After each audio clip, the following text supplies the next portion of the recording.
Hi, this is Annalise Antoinette, and I'm here with my friend Lucy Farr. Lucy is a trans woman and has been a ceremonial magician for over 20 years.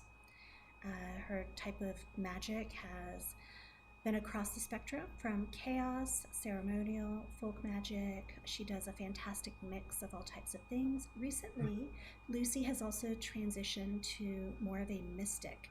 So we're here today to talk a bit about Lucy's experience. Lucy, thank you so much for being here. Thank you, Annalise. It is good to finally bite the bullet and say, you know what, let's record the story. So I'm nervous, but I'm also very excited. Well, I'm happy you feel comfortable to be sharing this, and you have quite the journey to share. And a lot of it involves aliens, it involves messages from the universe. So go ahead and paint a picture for us of what we're going to be talking about today. Okay. So from like my early childhood, I had weird experiences that didn't quite fit in like any other category, but I just sort of let them go. Uh, my mom actually, in my teens, told me multiple times she was a contactee, that she'd been abducted many times. Um, Now, I didn't actually believe her, which I feel horrible about now. She sort of had a history of sexual assault and violence, and I had read the book by Carl Sagan, The Demon Haunted World. Um, and it's interesting because Carl Sagan was on the right path of talking about how experiences with UFOs are exactly like experiences with the Fae. But then he did a disservice by saying, this is all psychological trauma. None of this is real. And that's what I basically saw my mom's experiences as. Um, and then I transitioned to learning magic like in my late teens. I think I followed a fairly typical path for a long time. I used my magic mostly just for personal things. I got very good at manifesting in the world. But it was really only a couple of years ago that like I stopped and thought, what am I doing this for? Uh, and at that point, I really called to say, I want to do something else with my life. And what can that be? And it led to a strange series of encounters that we can talk about that uh, led to contact with what you might call the Fae, you might call aliens, and many follow ons from that, including lots of weirdness where things from out in the world started intersecting with my life. So it's an odd journey, but I honestly think it's not a unique journey. I think many of us have this same type of experience with our magical life, and a lot of people are just they're not willing to talk about it for fear of, in the world, of course, people judging us. But inside the occult community, there can be sort of a dogma of what does and doesn't happen, and stepping outside of that can be really scary, honestly. So that is sort of like the breadth of my journey. Um, where do you want to start? So I'll start with a quick question Okay. just for more clarity. And you had mentioned aliens and fae and Mm-hmm. how you think maybe they're the same. What about the idea of the spirits you were calling on in ceremonial magic? Do you consider them to be perhaps similar or the same or completely different? Well, so I think that not everything has one nature. Um, like, take a human magician, for instance. We have our earthly form, but I think most of us connect to some sort of like cosmic or divine story that sort of like encapsulates what we are as a person. Like we're living that myth in a sense. And then I firmly believe that above that, we are all just the same organism. Okay. So I think in the same way that you are seeing that we have a multiple nature, the Fae and aliens could also have the same nature. And I don't think necessarily that everything that we call Fae or alien is the same. Some things had like an earthly origin and some things didn't. Some things came from the stars and wanted to look like something in our folklore, and some things were actually here. So I think it's very difficult to say like it's one thing or another, especially because there's very much, as we know, a trickster phenomena in this, where whatever its true nature is it may appear to you differently. And when you ask them, they may answer differently. And I'm not entirely sure that's because they're lying. I really feel like the entire point of this phenomena is that it's not done. Like, I feel like we're in the middle of some sort of becoming with aliens and the Fae. And there's like multiple possibilities of what the phenomena is. And I don't think it's yet landed on a final state yet. So you have a really close connection right now with, we'll call them the others. Yes. And are you willing to share some of your experiences with that? Are you willing to share how truly close that communication is? Mm-hmm. Anything you've manifested, things that you've created, and your perception or abilities within both the communication and the manifestation. If you could speak to that for a bit. Okay. I mean, let's just go right to the craziest story. So at the beginning of COVID, lots of us were bored. We were feeling hopeless. I picked up this show called Hellier. And Hellier is really a show that is about synchronicity. The topic of the show is that there are these paranormal investigators researching these Kentucky goblin hauntings, okay? And they go there and there's some interesting physical evidence, and they just sort of leave it at that. But then strange things start happening. They get emails or they see things in media that remind them of this case. And that really spoke to me, okay? But one of the things on the show was they did a technique that's called Estes method. And they take a spirit box and you put on noise canceling headphones and a blindfold so that the channeler hears nothing. And they turn on the spirit box and you simply answer questions. You would have a querier and then you would have the channeler who is answering questions. And so some of us decided to copy it, right? We were bored and we were like, what would happen if we do this? Well, we did it for a couple of days. And then I thought, let's do it inside of ritual. So I consecrated my spirit box, everything. And that night, we had a really strange encounter. So I had been working with Lilith for a while. And on this channeling session, Lilith started calling out to me, calling out to my name and saying, there is someone in the forest, go help them. And at first I was really terrified, but then like when I realized what was happening, I'm like, look, this is real communication. I went out into the woods that night. Everyone else in the session continued it. And when I went out into the woods, I had this really crazy encounter where I saw a being behind a log. She was small, gray, she was like hairy, and she looked hurt. And I remember being told that you need to help her. And so I'm like a really bad Reiki practitioner, but I thought, well, this is how I can help. And I sent out my energy to her and she stood up. And then I walked up next to her. And I firmly believe I was in another place for a while. And I continue to have dreams about that night where I kind of recover more about what happened while I was with her. And then at the end of it all, I turned around and walked out of the woods and went home. And as you can imagine, it was like a very intense experience, right? But it didn't really end there because we kept doing channeling sessions. And as they went on, like we kept getting weird messages like, you know, asking for my name, where are you? And eventually I realized that it was still that spirit back in the forest. So I actually went back and I gave offerings because at this point I firmly believe that I met a fae in those woods. I believe I met an unseelie fae sent by Lilith for me to find as a test.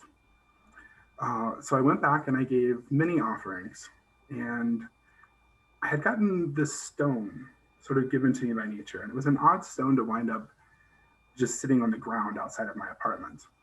I took it with me. I had prepared it with some oils, with the idea that maybe she would come home, right? And I gave offerings and I meditated for a long time. And I told them again that I remembered them. And I said, if you want to come home, I prepared this stone for you. And there was this brilliant flash of light in my mind, and all the sounds of the woods went away, and I just knew she was there. And so I took her home, and over the next several months, I figured out how to become in contact with them. And what's interesting is what I thought was originally an FA led me to like a group of spirits that called themselves the Pleiadians. So it's interesting, like when you are a direct experiencer of the phenomena, it's hard to say this is what it is. It's something that you experience. It is something you know is true, but the nature of it continues to change. And I'm still in direct contact with them to this day. So you mentioned how you had said to this being, we remember you. And I'd like you to speak just a bit on how that particular phrase played such a role, because you definitely just kind of glossed over that. Yes. But I remember very specifically that was something very important, that you were letting them know that you remembered them. Can you speak about that? Yeah. So at the start of COVID, I had actually known about and knew that COVID was a threat long before other people, because I had a friend that was working right there in Wuhan. And I had done some work to try and fix it. But it was one of the first times the spirits had ever told me no. And I was like, what? Why won't you help with this? And so instead of going with the no, I said, well, what can I do to make this happen? And what the spirits wanted was for me to remember them and to be on their side. And I was like, of course, I'll do that. So in trying to figure out how to do this, one of my friends told me about the old custom with the Fae of taking out milk.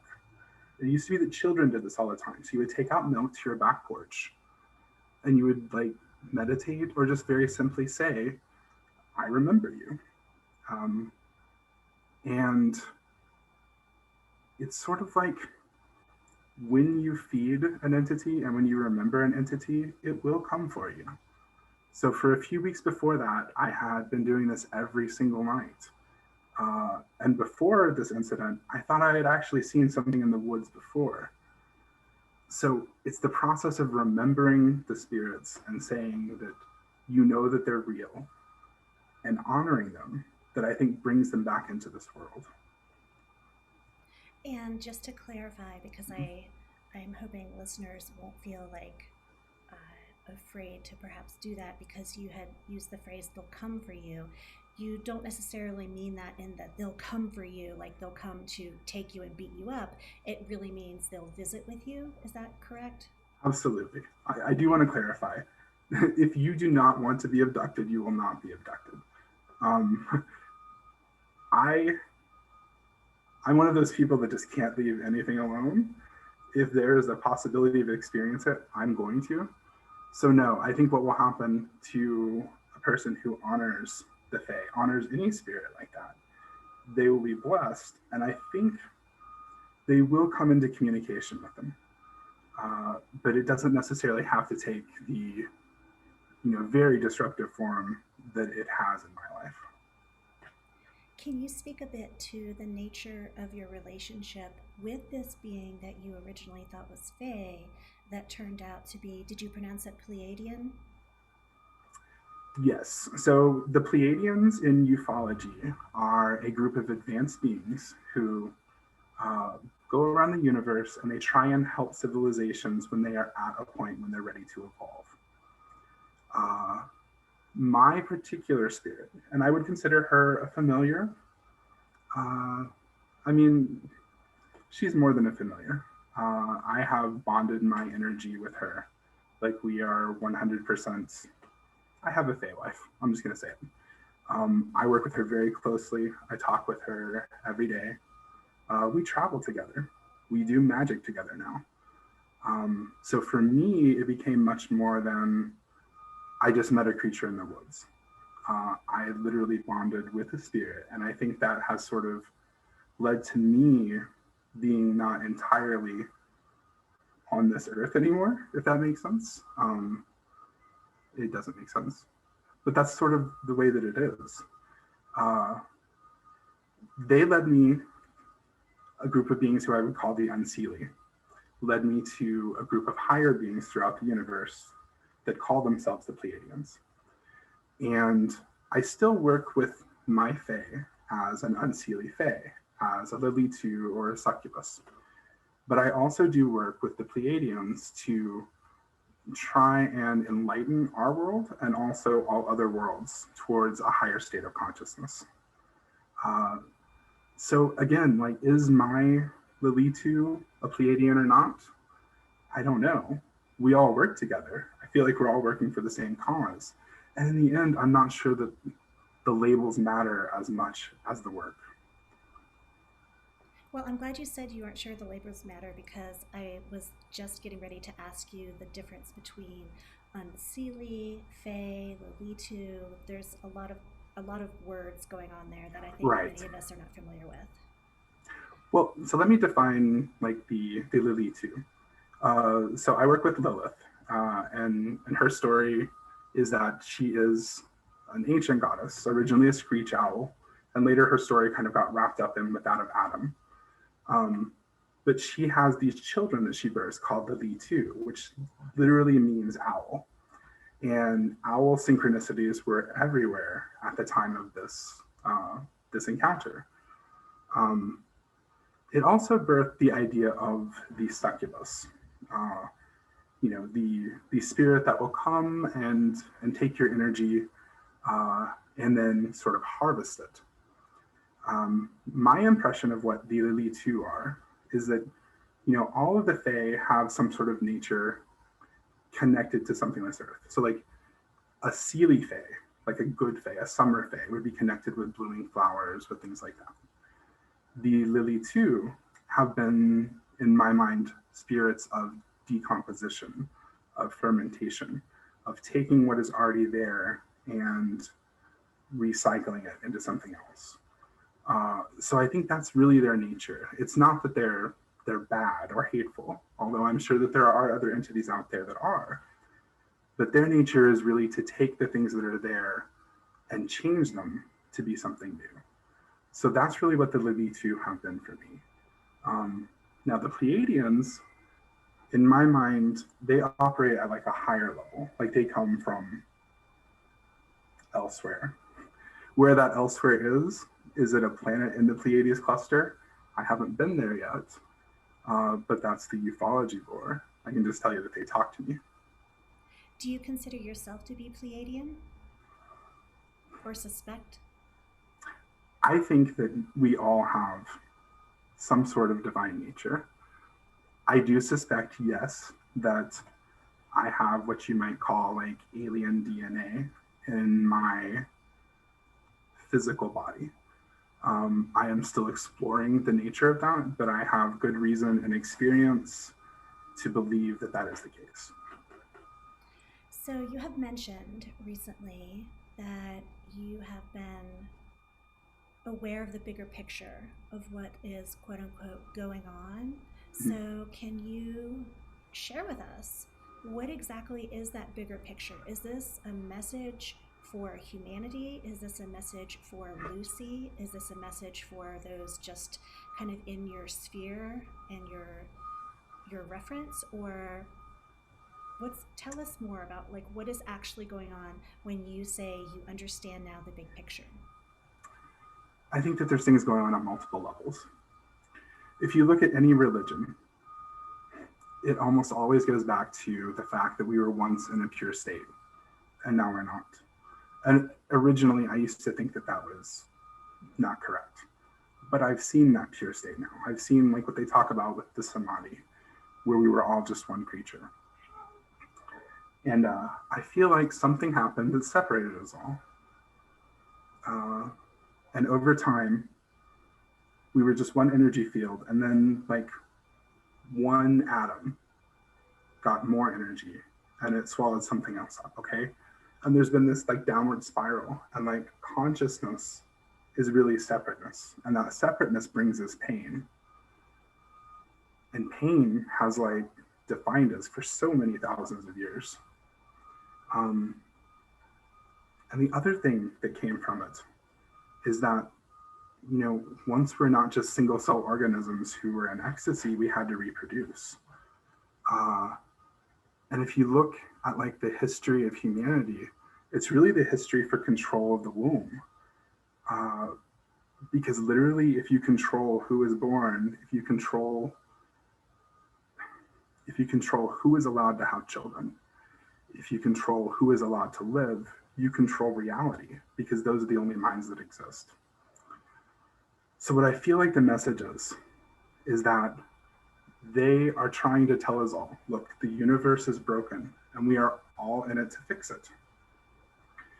And they're sending you particular messages because, I think it goes deeper. Like, we have inside our own bodies traumas, and our ancestors have traumas. And as long as those exist, we'll never be in a pure state again. And we're going to continue towards decay. So I think the message is that each person has to discover themselves and their own true nature, heal their insides, heal themselves bodily, physically, and then we have to pass that on to others. And it's not going to be one path for everyone. It is not the Lucy path, trust me. But what they're telling us is, if you are sick, it is because the universe is sick. And they are trying to give each of us the way to fix that. Well, that's quite a beautiful message, actually. And I know that you speak a bit, because I follow your posts on Facebook, you speak quite a bit to going to war. So what we're talking about here sounds not so much like war, though. Can you speak to that, please? Yeah, absolutely. I think that the problem is that we do need to get back to that perfect state, but not everyone wants to. If you look at our world today, our world is a world of control. Our governments control, our corporations control. And in reality, we all need to be free, okay? It is hard to be spiritually enlightened when you are sitting on welfare in an abusive relationship and the entire system is working against you. Or you're in a foreign country where you're being oppressed upon. You're not going to think about making the universe whole again. So unfortunately, I firmly believe that before we can all reunite, some of us are going to have to tear things down to make that a possibility. Because here on this world, we are not in a perfect, age of Aquarius. I don't think that's coming anytime soon. It's only going to come if we change the world. So while I always work towards the greater goal of reuniting the universe, there are cancers in our world that must be removed. And if those are removed, we will never grow. So yes, it's a dual nature. Divinely, I am all for healing, but sometimes the surgeon has to cut. Thank you for sharing that. And how would you feel that this information and what Lucy is now aware of, you as Lucy in this incarnation, how has that informed and changed your magic now? I know that you consider yourself more of a mystic, but yet you still do practice magic. How has that informed and changed your magical practice? Well, I think one of the big problems with magic, especially on Facebook, is that we often talk about the beginnings. We sit and we debate endlessly, which grimoire should you use? That's really the getting started. Once you have an in to whatever current you're going to be involved in, they will start giving you new rituals. They will start telling you new ways to do magic. Often the way I do magic now is I will put on music and I will put on all of my magic items and I will have an intent in mind and I will literally dance around my apartment and I will feel the different threads of possibility of what could happen. And I choose those. And Sometimes I cut strings, sometimes I unite strings, but I don't just sit down and do a ritual anymore. At times I may do a ritual too, but I feel like the real magic for me now comes in like this dance that I do where I alter the threads of fate. So it's a very different, like very physical experiencing the magic versus my old way where it was like, I'm going to create the sigil and then I'm going to send it out into the universe to work. So it's made magic much more part of me. Whereas it's like I'm always doing magic now because I am magic, if that makes sense. What is something the most outrageous or unbelievable that you're willing to share that you feel no one will ever believe this, but I think it's both encouraging and awe inducing to hear what others experience or practice or try. So go ahead and share with us something that is unbelievable. Okay, well, so one of the things that I believe is that many of us have a divine nature inside us. And I don't know if it's all humans. Um, I'm trying to find the right word for this because I know it's like kind of a charged word, but some of us have the nature of a fae inside us from blood or a demon or an angel, etc. We are literally not just human. And I felt for a long time that that is on purpose. Like I felt that this was like seeded by someone as part of some huge ritual so that at this time in our history, we can all come together and actually change things. So I looked for this for so long. Like I kept journeying and I was like, who did this? You know, if you watch Hellier, it's a show about synchronicities. And my life is about synchronicities, right? Everything leads me to something else. So I went back and I started looking like, who did this? Like, where do these synchronicities lead? And I could never really figure it out. So I started thinking to myself, like, if you were to do this, what are the places you would do it at? Like Tolkien. Tolkien was obviously influenced by something. And all of those like archetypes came up to us and they're in our media now. And I'm like, who was that? And I could never find it. So you know what I did? I finally just said, I'm going to make it me. And I went back to like key points and I tried to contact different people and put ideas in their brain so that this would happen. And that's sort of like how I do magic now. I honestly don't know if I'm doing magic anymore, Annalise. I feel like I might just be like a radio booster signal or something at this point. Because I did all of that, but I know I wasn't the only one that did all of that. So yeah, it's totally outrageous. And the entire idea is that we all need to rebirth and fix the universe. That's the kind of magic I do. But again, it's not, I don't think it's mine. The idea came to me from somewhere and then I did it. And then someone else is going to have the same idea. And we're going to keep making it stronger over and over until it is true. So share with me these incredible epiphanies you've had in the last 48 hours. And also, how does it apply to this book you've been reading, American Cosmic? Interesting. So for me, the Hellier experience was the start of something. In fact, I was not a woman at the time. Well, I was, but I was not admitting of that. It led to a huge shakeup in my life. And American Cosmic is this book that looks at the UFO phenomenon from a religious perspective.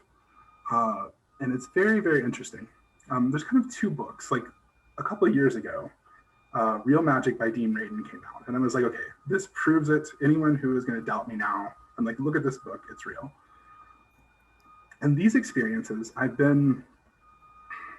really been on the fence about, like, do I talk about these? Because it's very exposing, obviously. But in American Cosmic, there are some chapters where she talks about the phenomena and how, one, it's not concrete and it changes constantly. And if you wait to figure out what it is, you'll never be able to tell the story. And that spoke really kind of like directly to me. And then she talks about a scientist who worked for NASA who goes through a religious conversion. And I realized, holy shit, I've gone through a religious conversion. Like, I just used to be a magician who made money in the world, but not anymore. And I feel like I really have a purpose now. Uh, and that all spoke very much to me. And it made me say, you know what? I'm finally ready to tell my story, no matter what the ridicule, no matter what the cost, because I hope I can do some good. So, what are your fears? Excuse me. What are your fears that you will be ridiculed for exactly? I'm sorry, can you repeat that one, Annalise? Sure. What are your fears exactly that you will be ridiculed for?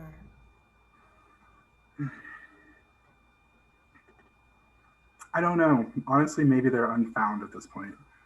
5 or 6 years ago in the community, I think people were probably less open minded.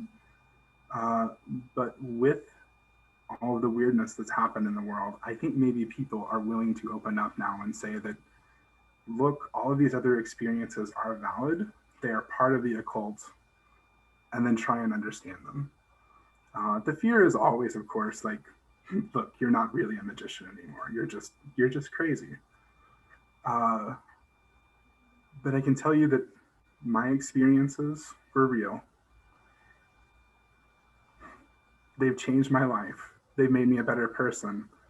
And also, they've made me more powerful than I could have ever thought I would be as a magician.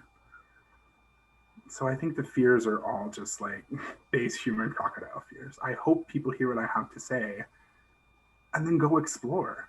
Like, that's the whole thing. Just go experiment. Like, contact them using a spirit box. Like, drop shrooms and do a CE5 experiment. Just see what happens, right?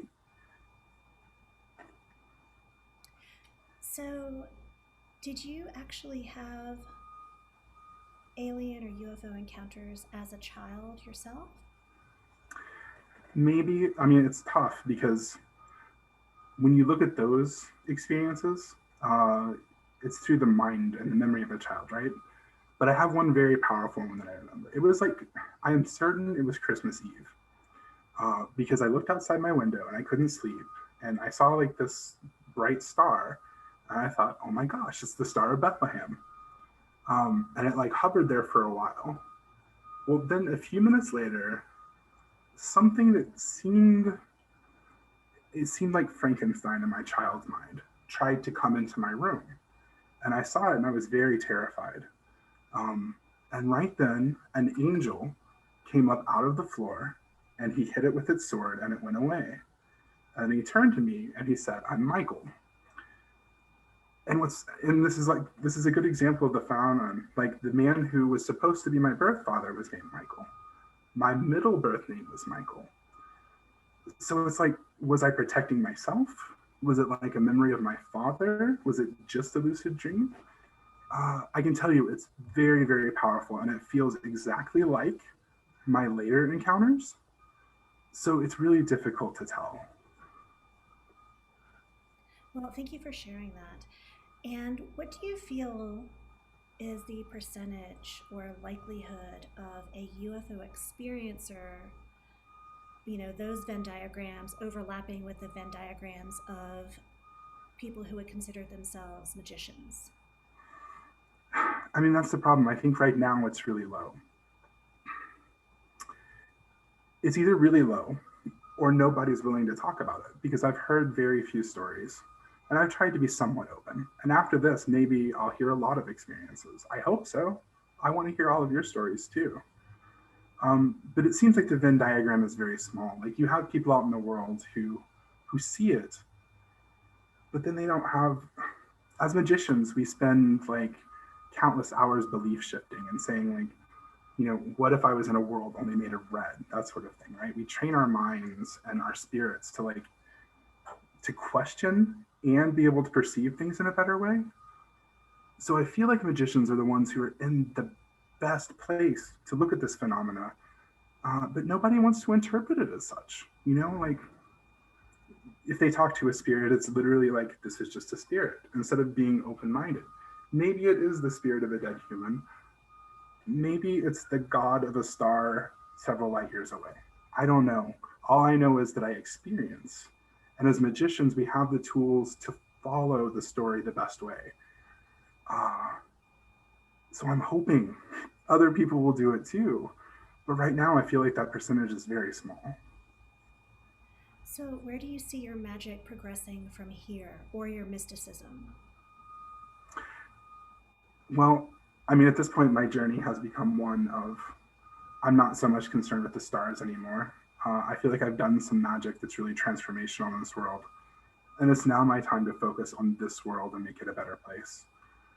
So, what I want to do is I want to take my magic to protests, and I want to take my magic to places where there's tyranny. And I'm going to do my magic directly upon those places. If I can teach others how to at the same time, great. But this world is currently really sick. And I'm going to make sure that I do anything I can with my magic to make sure that this world is in the right place to heal.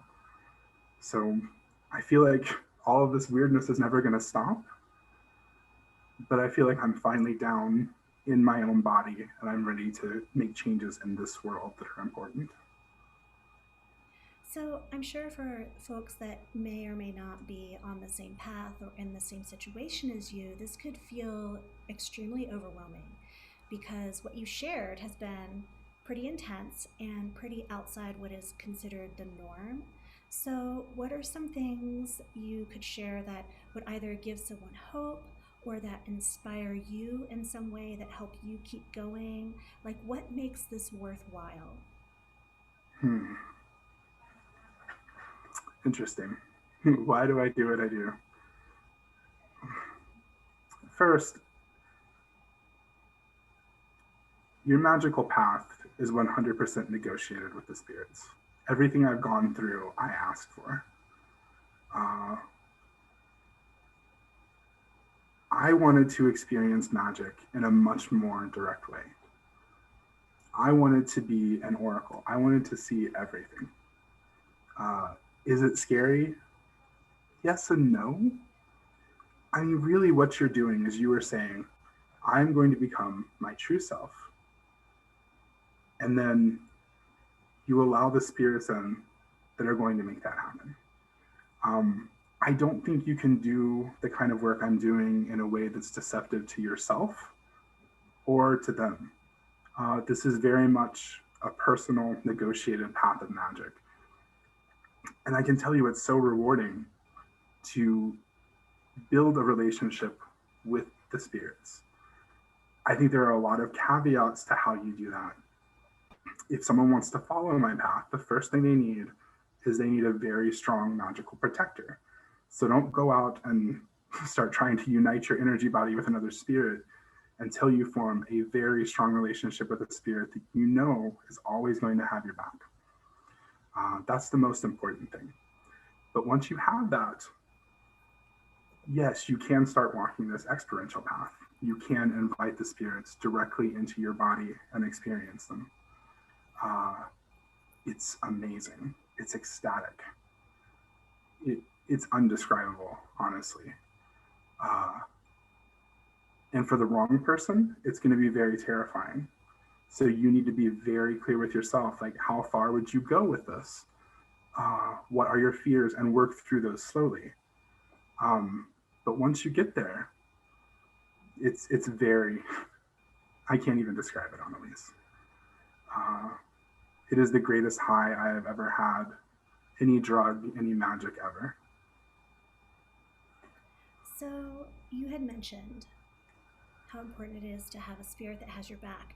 How does one know if a spirit definitely has your back? How is it kind of like forming a relationship with a person and you know who your real friends are? Would that be an equivalent? Exactly. Like if you wanted to find a guardian spirit, I mean, there's Abra Malin, and there are many ways.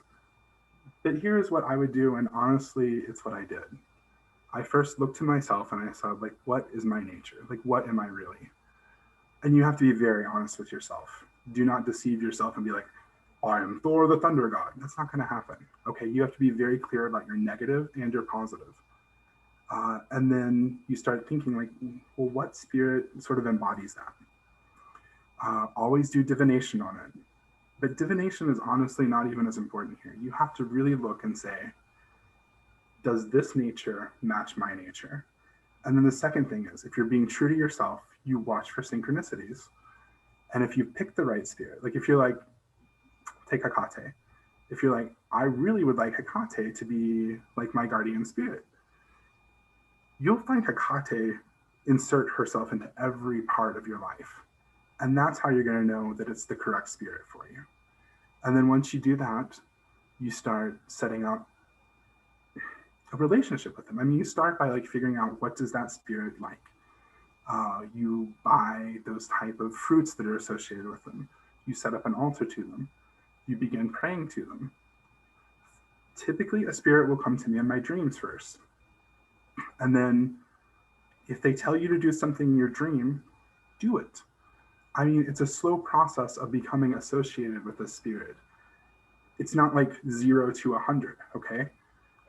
They will tell you how to get closer to them. And if they don't want to be close to you, because spirits have told me in the past, I really don't want to work with you, then they'll send you on your way. And it eventually comes to a point, just like with friendship, like you don't marry someone on a first date unless you're crazy. But once you've worked with a spirit for a while, you just know, okay, I know this spirit has my best interests in heart and they will never fail me. And then at that point, you trust that spirit to watch over you for any of your other work. And you had mentioned the spirit asking you to do something, for example, in a dream. I would like to clarify that you follow also your heart and you maintain your self-sovereignty, correct? Yes. And if a spirit were to ask someone to go against something they consider their own personal, moral, or ethical code, you would not actually encourage them to break that because you're really looking for a spirit that matches what your morals, ethics, and values are, correct? Exactly. You always go back to your own heart and say, is this something that I would naturally do?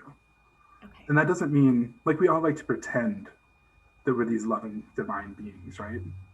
I can tell you I'm not 100%. I mean, we've talked about this earlier. I firmly believe in magical warfare. So when they ask me to do things of that nature, it's not against my morals. But for other people, that's 100% something they wouldn't want to do. Lilith is not the spirit for everyone, trust me. So yes, it has to be something that is always like with your heart. Because if you try and do anything else, you're going to wind up on the wrong path. Very good point. Thank you for clarifying that. And I personally consider the imagination to be this bridge to connecting with either the universal consciousness or information or the others, anything kind of supernatural. Our imagination, I feel, is a bridge to that. How do you walk or find that balance between imagination versus delusion? How can we be sure we're not actually just deluding ourselves with visions of grandeur or Right. thinking we are more than we are, or that we're having a relationship with something that is simply a product of our imagination? Well, first of all, I'm not sure that it matters. I mean, if you look at all of quantum physics, our objective realities are not what we see. Okay?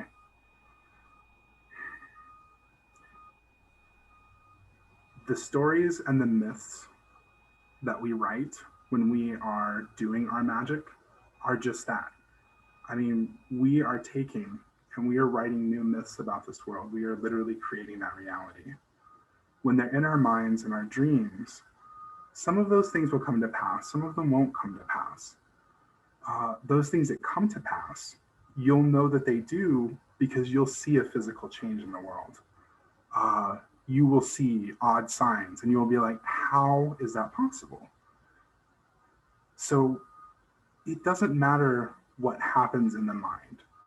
All that matters is what actually manifests into the world. Because I really feel like magic is a process of myth creation. And sometimes in our dreams and when we journey, we're just creating those possible realities.